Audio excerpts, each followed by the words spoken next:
Assalamualaikum warahmatullahi wabarakatuh. Alhamdulillah wassalatu wassalamu ala Rasulillah wa ala alihi washabbihi ajma'in, amma ba'd. Para pemirsa, hafizakumullah. Sebentar lagi kita akan menghadapi salah satu yang menjadi agenda wajib bagi setiap muslim, yaitu berzakat. Terkait masalah zakat ini ada dua hal zakat yang harus kita ketahui bersama.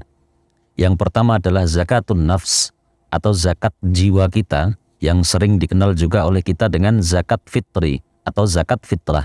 Yang kedua adalah zakat mal. Terkait masalah dua zakat ini ada perbedaan yang sangat signifikan yang harus kita ketahui bersama, karena ini menjadi satu kewajiban rutin bagi setiap diri kita. Bagi siapapun yang mengaku muslim, mengaku beriman kepada Allah dan Rasul-Nya, maka wajib menunaikan zakat ini apabila sudah masuk kepada klasifikasi orang yang telah diwajibkan oleh syariat untuk membayar zakat. Yang pertama adalah zakat fitrah. Zakat fitrah ini adalah zakat setiap jiwa yang mana diwajibkan atas tiga kondisi pada seseorang. Yang pertama, pada saat orang tersebut berstatus sebagai muslim, maka dia wajib membayar zakat fitrah. Kemudian yang kedua, dia hidup sampai pada batas terbenamnya matahari di malam hari raya Idul Fitri. Maka ketika kemudian ada orang, entah itu masih bayi ataupun sudah sepuh, sudah tua begitu, di hari terakhir bulan puasa setelah asar dia meninggal dunia, maka pada orang tersebut tidak diwajibkan untuk membayar zakat. Ataupun misalkan ada seorang bayi yang dia terlahir setelah maghrib, setelah ghurubus syamsi, setelah terbenamnya matahari, maka tidak ada kewajiban bagi bayi ini untuk dibayarkan zakat fitrahnya. Kemudian yang terakhir, syarat orang yang wajib atau diwajibkan membayar zakat fitrah adalah pada dzalikal yaum, di malam hari raya ataupun di hari raya tersebut, orang tersebut punya kelebihan rizki untuk dikonsumsi baik bagi dia maupun bagi keluarganya. Jadi syarat yang ketiga ini adalah selama dia punya kelebihan an quwwatih wa quwwati iyalih fi dzalikal yaum, sebagaimana disebutkan di dalam kitab Fathul Qarib, pada malam itu, malam Idul Fitri atau di hari raya Idul Fitrinya, dia dari yang dia konsumsi bersama keluarganya, yaitu keluarga yang wajib dia nafkahi meliputi anak misalkan, orang tua, dan ada kelebihan, maka dia wajib untuk menunaikan zakat fitrah. Atau kita analogikan begini, kita asumsikan saja, orang makan ini berapa on sih? Orang makan berapa on? Oke lah, mungkin banyak-banyaknya orang makan, ya untuk dimakan malamnya sama hari raya Idul Fitrinya, satu orang 7 on. Artinya ketika dalam satu keluarga ada ayah, ada ibu, 2 anak, dia memiliki 4 kali 7 on misalkan.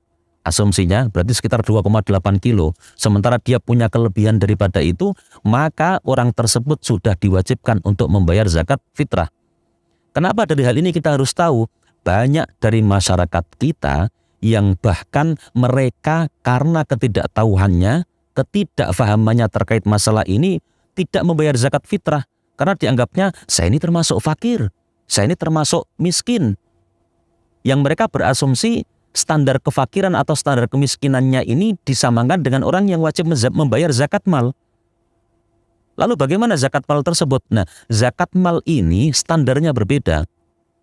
Ketika seseorang mempunyai harta, ya, simpanan uang misalkan, emas atau harta dagangannya dia sudah mencapai 1 nisab, sudah mencapai daripada standar dia diwajibkan untuk membayar zakat, dan sudah mencapai 1 haul, perputaran 1 tahun, maka wajib membayar zakat mal.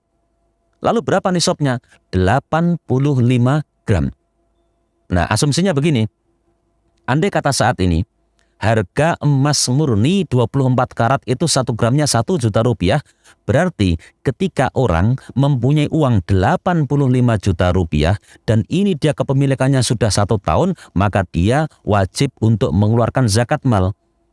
Maka sekali lagi saya sampaikan bahwasanya ketika kita berbicara masalah zakat fitri atau zakat fitrah, maka standarnya sesederhana itu. selama di malam hari raya Idul Fitri, kemudian atau di hari raya Idul Fitrinya kita punya kelebihan yang untuk kita konsumsi, baik itu beras ataupun makanan pokok yang lain, gandum misalkan, maka kita wajib membayar zakat fitrah. Atau misalkan ada kasus seperti ini, andai dia punya satu keluarga dengan dua orang tua, misalkan ada ayah, ibu, satu anak, dia pada malam itu punya beras 5 kilo. Tapi di kandang belakang rumah dia punya ayam jago 10. Ini terus nggak bisa, dengan alasan ini kepemilikannya dia itu tidak membayar zakat atau tidak diwajibkan membayar zakat fitrah, nggak boleh. Coba dikalkulasi, dikonversi menjadi uang, berapa itu ayam jago 10 ekor itu. Nah maka sangat salah kemudian apabila ada seorang muslim tidak membayar zakat fitrah dengan alasan karena masih status atau berstatus fakir ataupun miskin dengan ukuran kefakiran atau kepemilikannya itu sebagaimana kewajiban dalam membayar zakat mal. Maka kita harus pahami itu. Jadi terkait masalah zakat fitrah ini ukurannya sebagaimana sudah kita bahas di depan tadi. Lalu seberapa besarkah yang harus dikeluarkan pada setiap jiwa?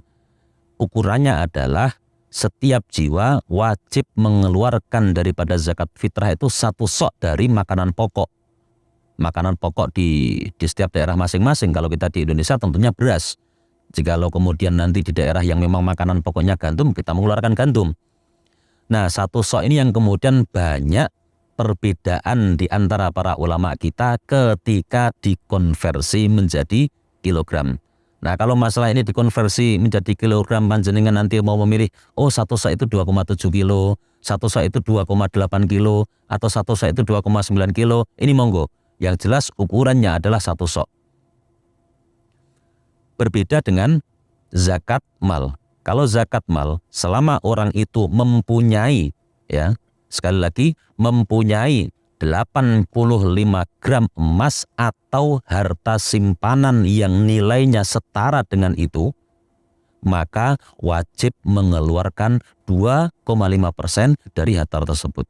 Jadi ketika diasumsikan harga emas murni 1 juta rupiah kali 85 gram, berarti 85 juta. Maka jika Anda sudah memiliki uang simpanan 100 juta dan sudah ada 1 tahun kepemilikannya, itu panjenengan wajib mengeluarkan 2.500.000 dari uang 100 juta tersebut. Nah kemudian tahun berikutnya kalau ternyata uang ini nanti panjenengan simpan dan masih mencapai 1 nisab atau setara dengan harga emas murni 85 gram, ya maka tahun depan wajib dizakati lagi. Maka ini harus diperhatikan. Jangan sampai kita menjadi umat daripada baginda Nabi Muhammad SAW yang diklasifikasikan oleh ulama ingkar terhadap zakat. Termasuk ingkar itu bagaimana? Misalkan kepemilikan harta kita sebenarnya sudah 1 nisab, punya uang 100 juta.